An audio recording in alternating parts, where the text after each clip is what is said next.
Hello नमस्कार दोस्तों, एक बार फिर से आपका स्वागत है। जीएस के टॉप 50 क्वेश्चंस, ये वही क्वेश्चंस है जो एग्जाम में लगातार पूछे जाते हैं और ये उपराष्ट्रपति से संबंधित क्वेश्चंस है जो कि आपके लिए क्वेश्चन लेके आए हैं। और ये क्वेश्चन जो भी हैं वो क्वेश्चन कहीं ना कहीं एग्जाम में पूछे हुए प्रश्न हैं। तो चलिए हम अपनी क्लास को स्टार्ट करते हैं और आप लोग पूरा क्वेश्चन अच्छे से देख लीजिए और आप अपनी तैयारी को देखिए कि आपकी तैयारी कितनी मजबूत है और कितने क्वेश्चंस आप कर ले रहे हैं। तो यहाँ पे आपके लिए पहला क्वेश्चन दिया गया है, भारत संविधान के जो भारत का संविधान है, संविधान के किस अनुच्छेद में भारत के उपराष्ट्रपति का उल्लेख है। अब आपको सबसे पहले ये क्वेश्चन पूछा गया है कि उपराष्ट्रपति का उल्लेख किस अनुच्छेद में है। तो ये आर्टिकल 63 में, आर्टिकल 66 में, आर्टिकल 52, आर्टिकल 69। तो यहाँ पे इसका राइट आंसर क्या हो जाएगा? इसका राइट आंसर हो जाएगा आर्टिकल 63। आपके लिए अगला क्वेश्चन दिया गया है, इसमें पूछा गया है कि निम्नलिखित में से कौन सा राज्यसभा का पदेन सभापति के रूप में कार्य करता है। उपराष्ट्रपति, प्रधानमंत्री, राष्ट्रपति, गवर्नर।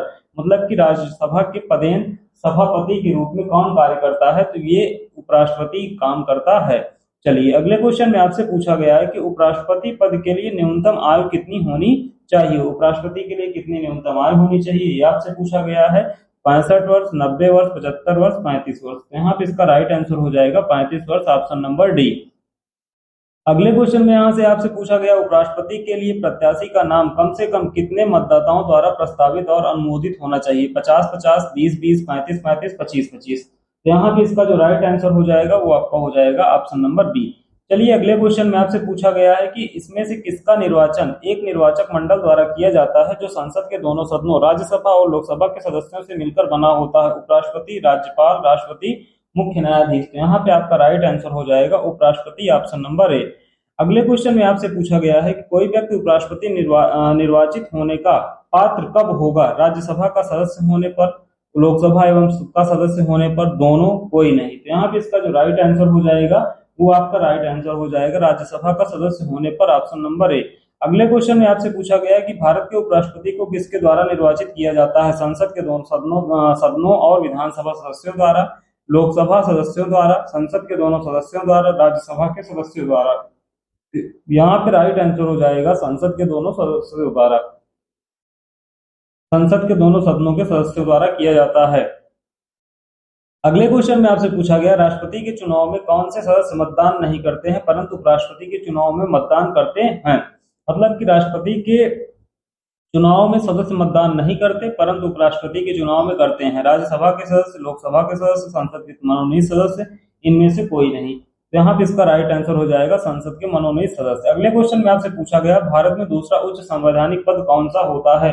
तो भारत में जो उच्च संवैधानिक पद होता है उपराष्ट्रपति, राज्यपाल, प्रधानमंत्री, राष्ट्रपति। तो यहाँ पे ऑप्शन नंबर बी एकदम इसका राइट आंसर हो जाएगा। अगले क्वेश्चन में आपसे पूछा है, उपराष्ट्रपति के शपथ या प्रतिज्ञान संबंधी प्रावधान अनुच्छेद के किस अनुच्छेद के द्वारा लिया गया है। तो यहाँ पे चार ऑप्शन दिए गए हैं, आर्टिकल 65, आर्टिकल 63, आर्टिकल 66, आर्टिकल 69। तो यहाँ पे आर्टिकल 69 एकदम इसका राइट आंसर हो जाएगा। अगले क्वेश्चन में आपसे पूछा गया, भारत के राष्ट्रपति उपराष्ट्रपति को शपथ कौन दिलाता है। राष्ट्रपति दिलाता है, प्रधानमंत्री, उपराष्ट्रपति, राज्यपाल। अब उपराष्ट्रपति को शपथ अगर दिलाने की बात करते हैं तो ये आपका राष्ट्रपति दिलाता है, ऑप्शन नंबर ए।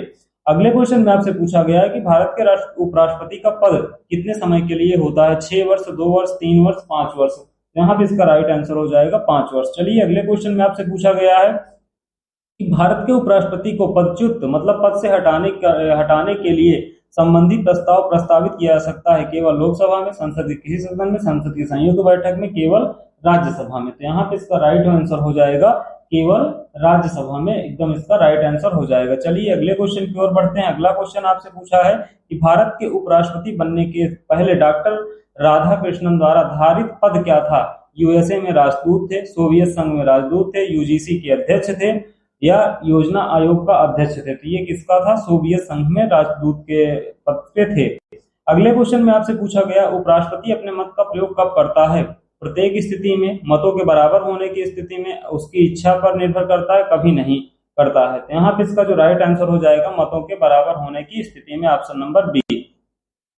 चलिए अगले क्वेश्चन में आपसे पूछा है, निम्नलिखित में से किस उपराष्ट्रपति ने राष्ट्रपति पद के लिए निर्वाचन में भाग लेने के लिए अपने पद से त्यागपत्र दिया। डॉक्टर एस राधाकृष्णन, वीवी गिरी, फारुखुद्दीन अली अहमद और फखरुद्दीन अली अहमद और डॉक्टर राजेंद्र प्रसाद। यहाँ पे इसका जो राइट आंसर हो जाएगा, इसका राइट आंसर हो जाएगा वीवी गिरी। चलिए अगले क्वेश्चन में आपसे पूछा गया है, भारत के प्रथम उपराष्ट्रपति थे doctor S Radhakrishnan, doctor Zakir Hussain, Gopal स्वरूप पाठक, जेबी कृपलानी। तो यहाँ पे इसका राइट आंसर हो जाएगा डॉक्टर एस राधाकृष्णन। अगले क्वेश्चन में आपसे पूछा गया है, किसने 2 पूर्ण अवधियों के पद संभाला था? ये भारत के उपराष्ट्रपति का पद संभाला था 2 पूर्ण अवधि के लिए, भारत के उपराष्ट्रपति का पद संभाला था डॉक्टर एस राधाकृष्णन, वीवी गिरी, बीडी जत्ती, एम हिदायतुल्लाह। तो यहाँ पे इसका राइट आंसर हो जाएगा डॉक्टर एस राधाकृष्णन। अगले क्वेश्चन में आपसे पूछा है कि भारत के उपराष्ट्रपति पर अभियोग किसके द्वारा लगाया जा सकता है? राज्यसभा, लोकसभा, विधान परिषद और विधानसभा। तो यहाँ पे इसका राइट आंसर हो जाएगा राज्यसभा, ऑप्शन नंबर ए।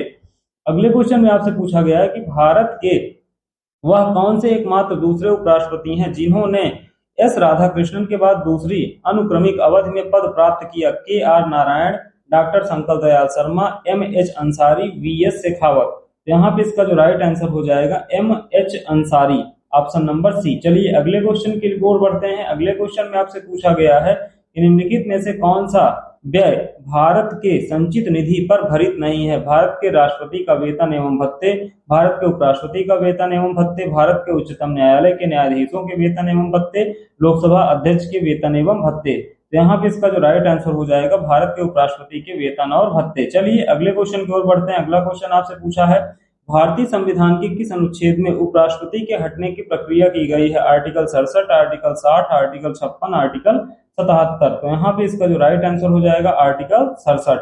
अगले क्वेश्चन में आपसे पूछा गया कि भारत के उपराष्ट्रपति की तुलना किस देश के उपराष्ट्रपति से कर सकते हैं? संयुक्त राज्य अमेरिका, दक्षिण अफ्रीका, फ्रांस, मिस्र। तो यहाँ पे इसका जो राइट आंसर हो जाएगा, इसका राइट आंसर हो जाएगा संयुक्त राज्य। यहाँ पे अगला क्वेश्चन है कि भारत के संविधान के किस भाग के अंतर्गत राज्य कार्यपालिका का उल्लेख है? भाग 3 के अंतर्गत, भाग 2 के अंतर्गत, भाग 6 के अंतर्गत, भाग 1 के अंतर्गत। तो यहाँ पे इसका राइट आंसर हो जाएगा भाग 6 के अंतर्गत। चलिए अगले क्वेश्चन की ओर बढ़ते हैं। अगले क्वेश्चन में आपसे पूछा गया, भारतीय संविधान के किस भाग को राज्य का संविधान कहा जाता है? भाग 3, भाग 6, भाग 2, भाग 1। तो यहाँ पे इसका जो राइट आंसर हो जाएगा, उसका राइट आंसर हो जाएगा भाग 6 के अंतर्गत। अगले क्वेश्चन में आपसे पूछा गया है कि राज्य सरकार का कार्यकारी अध्यक्ष, संवैधानिक प्रमुख कौन होता है? मुख्यमंत्री, प्रधानमंत्री, राज्यपाल, राष्ट्रपति। तो यहाँ पे इसका जो राइट आंसर हो जाएगा, इसका राइट आंसर हो जाएगा राज्यपाल, ऑप्शन नंबर सी। चलिए अगले क्वेश्चन में आपसे पूछा गया कि भारतीय संविधान के किस अनुच्छेद द्वारा यह प्रावधान किया गया, किसी व्यक्ति को 2 या 2 से अधिक राज्यों का राज्यपाल भी नियुक्त किया जा सकता है? 7वें संविधान संशोधन, 52वें संविधान संशोधन, 8वें संविधान संशोधन, 11वें संविधान संशोधन। तो यहाँ पे इसका जो राइट आंसर हो जाएगा, इसका राइट आंसर हो जाएगा 7वें संविधान संशोधन अधिनियम 1956 द्वारा। अगले क्वेश्चन में आपसे पूछा गया, राज्यपाल की नियुक्ति कौन करता है? भारत का प्रधानमंत्री, उपराष्ट्रपति, मुख्यमंत्री, राष्ट्रपति। तो यहाँ पे इसका जो राइट आंसर हो जाएगा, इसका राइट आंसर हो जाएगा आपका राष्ट्रपति, ऑप्शन नंबर डी। चलिए अगले क्वेश्चन में आपसे पूछा गया है, किस राज्य में राज्यपाल की नियुक्ति संविधान के किस अनुच्छेद के अंतर्गत होती है? आर्टिकल 154, 156, 155, 157। तो यहाँ पे इसका जो राइट आंसर हो जाएगा, इसका राइट आंसर हो जाएगा 155, ऑप्शन नंबर सी। अगले क्वेश्चन में आपसे पूछा गया है, भारतीय संविधान का कौन सा अनुच्छेद भारत का एक राज्यपाल के रूप में एक व्यक्ति को नियुक्त करने की योग्यता निर्धारित करता है? आर्टिकल 155, 156, 157, 159। तो यहाँ पे इसका जो राइट आंसर हो जाएगा, इसका राइट आंसर हो जाएगा आर्टिकल 157। चलिए अगले क्वेश्चन की ओर बढ़ते हैं। अगले क्वेश्चन में आपसे पूछा गया है, किस राज्य के राज्यपाल के रूप में नियुक्त होने के व्यक्ति की न्यूनतम आयु कितनी निर्धारित है? 40 वर्ष, 35 वर्ष, 25 वर्ष, 30 वर्ष। तो यहाँ पे आपसे पूछा गया है कि राज्यपाल होने के लिए न्यूनतम आयु क्या होनी चाहिए? तो यहाँ पे इसका जो राइट आंसर हो जाएगा, वो राइट आंसर हो जाएगा 35 वर्ष, ऑप्शन नंबर बी। अगले क्वेश्चन में आपसे पूछा गया है कि भारतीय संविधान के किस अनुच्छेद के अंतर्गत राज्यपाल संसद को किसी सदन का या किसी राज्य विधानमंडल के किसी सदन का सदस्य नहीं होगा तथा कोई लाभ पद ग्रहण नहीं करेगा? 158, 159, 160, 161। यहाँ पे इसका जो राइट आंसर हो जाएगा 158, ऑप्शन नंबर ए। अगले क्वेश्चन में आपसे पूछा गया, राज्यपाल द्वारा ले जाने वाली शपथ या प्रतिज्ञा की प्रक्रिया भारतीय संविधान के किस अनुच्छेद में दी गई? Article 158, article 159, article 160, article 161। तो यहाँ पे इसका जो राइट आंसर हो जाएगा, वो आपका हो जाएगा आर्टिकल 159। अगले क्वेश्चन में आपसे पूछा गया है, उच्च न्यायालय के मुख्य न्यायमूर्ति या उसकी अनुपस्थिति में 4 वरिष्ठतम न्यायाधीश के समक्ष कौन शपथ या प्रतिज्ञा लेता है? प्रधानमंत्री, राज्यपाल, मुख्यमंत्री, राष्ट्रपति। यहाँ पे इसका जो राइट आंसर हो जाएगा, इसका राइट आंसर हो जाएगा राज्यपाल, ऑप्शन नंबर बी। अगले क्वेश्चन में आपसे पूछा गया राज्यपाल किसके प्रति उत्तरदायी होता है? मुख्यमंत्री, प्रधानमंत्री, उपराष्ट्रपति, राष्ट्रपति। यहाँ पे इसका जो राइट आंसर हो जाएगा, इसका राइट आंसर हो जाएगा राष्ट्रपति के प्रति। चलिए अगले क्वेश्चन की ओर बढ़ते हैं। अगले क्वेश्चन में आपसे पूछा गया है, कह रहा है किस राज्य का राज्यपाल किसको त्यागपत्र देकर अपने पद से मुक्त हो सकता है? तो यहाँ पे राष्ट्रपति को, उपराष्ट्रपति को, मुख्यमंत्री को, प्रधानमंत्री को। तो यहाँ पे आपको पूछा है किसी राज्य का राज्यपाल किसको त्यागपत्र देकर पद से मुक्त हो सकता है? तो यहाँ पे हो जाएगा राष्ट्रपति को देके मुक्त हो सकता है। अगले क्वेश्चन में आपसे पूछा गया है कि भारत के संविधान में किसके विरुद्ध अभियोग चलाने का प्रावधान नहीं है? राज्यपाल के, उपराष्ट्रपति के, मुख्यमंत्री के, प्रधानमंत्री के। तो यहाँ पे इसका जो राइट आंसर हो जाएगा राज्यपाल, ऑप्शन नंबर ए हो जाएगा। अगले क्वेश्चन में आपसे पूछा है राज्यपाल के वेतन और भत्ते किस निधि से दिए जाते हैं? राज्य की संचित निधि से, सहायक निधि, अनुदान से, आकस्मिक निधि से, लोक सेवा से। तो इसमें आपसे पूछा राज्यपाल के वेतन और भत्ते, वेतन और जो भत्ता है इसको किस निधि से दिया जाता है? तो यहाँ पे इसका जो राइट आंसर हो जाएगा वो आपका वेतन और भत्ते की बात करते हैं तो इसको जो दिया जाता है ये राज्य के संचित निधि से दिया जाता है।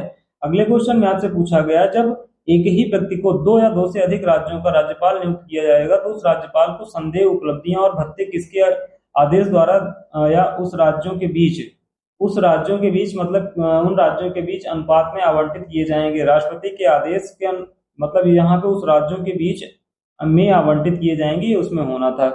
ठीक है ना, राष्ट्रपति के आदेश पर, प्रधानमंत्री के आदेश पर, मुख्यमंत्री के आदेश पर, संसद के आदेश पर। तो यहाँ पे इसका जो राइट आंसर हो जाएगा वो राष्ट्रपति के आदेश पर हो जाएगा।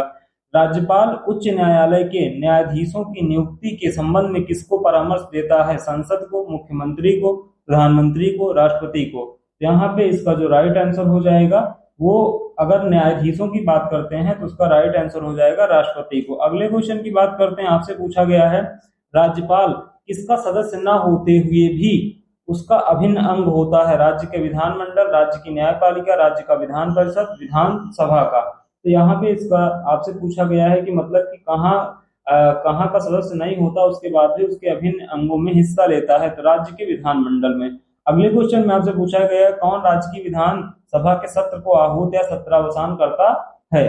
तो यहाँ पे इसमें पहला ऑप्शन है राज्यपाल, दूसरा राष्ट्रपति, तीसरा मुख्यमंत्री और चौथा है आपका प्रधानमंत्री। तो यहाँ पे इसका राइट आंसर हो जाएगा राज्यपाल। चलिए अगले क्वेश्चन में आपसे पूछा गया है किस राज्य का राज्यपाल संविधान के किस अनुच्छेद के अंतर्गत विधानमंडल के अवकाश के दौरान अध्यादेश जारी कर सकता है? आर्टिकल 123, 213, 215, 211।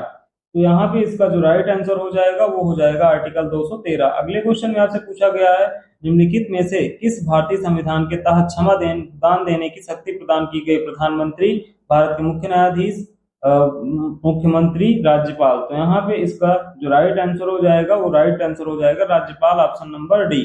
अगले क्वेश्चन में आपसे पूछा गया भारतीय गणराज्य में एक केंद्र शासित प्रदेश के प्रशासनिक प्रमुख को क्या कहा जाता है? और उपराज्यपाल, राज्यपाल, प्रधानमंत्री, राष्ट्रपति। तो यहाँ पे इसका जो राइट आंसर हो जाएगा इसका राइट आंसर हो जाएगा आपका ऑप्शन नंबर ए, उपराज्यपाल। अगले क्वेश्चन में आपसे पूछा गया राज्यपाल की अध्यादेश जारी करने की शक्ति किन विषयों तक विस्तृत है? राज्य सूची, केंद्र सूची, राज्य एवं समवर्ती सूची, समवर्ती सूची। तो यहाँ पे इसका जो राइट आंसर हो जाएगा इसका राइट आंसर हो जाएगा राज्य एवं समवर्ती सूची। अगले क्वेश्चन में आपसे बात करते हैं, इसमें पूछा गया राज्यपाल को विधान परिषद में कितने सदस्यों द्वारा मनोनीत कर सकते हैं? कुल सदस्य संख्या के 1/6, कुल सदस्य संख्या 1/2, कुल सदस्य संख्या के 1/15, कुल सदस्य संख्या का 1/2। तो यहाँ पे इसका जो राइट आंसर हो जाएगा इसका राइट आंसर हो जाएगा कुल सदस्य संख्या का 1/6। अगले क्वेश्चन में आपसे पूछा गया राज्य विधानमंडल द्वारा पारित कोई विधेयक किसकी अनुमति के पश्चात अधिनियम का स्वरूप धारण करता है? राष्ट्रपति के, प्रधानमंत्री के, उपराष्ट्रपति के, राज्यपाल के। तो यहाँ पे इसका जो राइट आंसर हो जाएगा राज्यपाल के। चलिए अगले क्वेश्चन की ओर बढ़ते हैं। स्वायत्त शासी जिला और क्षेत्रीय परिषद के अधिनियमों और संबंधों के निलंबन की शक्ति किसे प्राप्त है? प्रधानमंत्री को, मुख्यमंत्री को, राज्यपाल को, उपराष्ट्रपति को। यहाँ पे इसमें आपसे पूछा गया है कि स्वायत्त शासी जिला एवं क्षेत्रीय परिषद। तो यहाँ पे इसका राइट आंसर हो जाएगा राज्यपाल। चलिए अगले क्वेश्चन में आपसे लास्ट क्वेश्चन है भारत में राज्यपाल बनने वाली प्रथम महिला कौन थी? प्रतिभा पाटिल, सरोजिनी नायडू, पद्मा नायडू, द्रौपदी मुर्मू। तो यहाँ पे इसका जो राइट आंसर हो जाएगा अगर आपको पता है तो कमेंट करके बताइए, Sarojini Naidu, option number B. तो ये रहे आपके टॉप 50 क्वेश्चन जो कि एग्जाम में पूछे जाते हैं। अब मिलते हैं एक नई क्लास में। जय हिंद।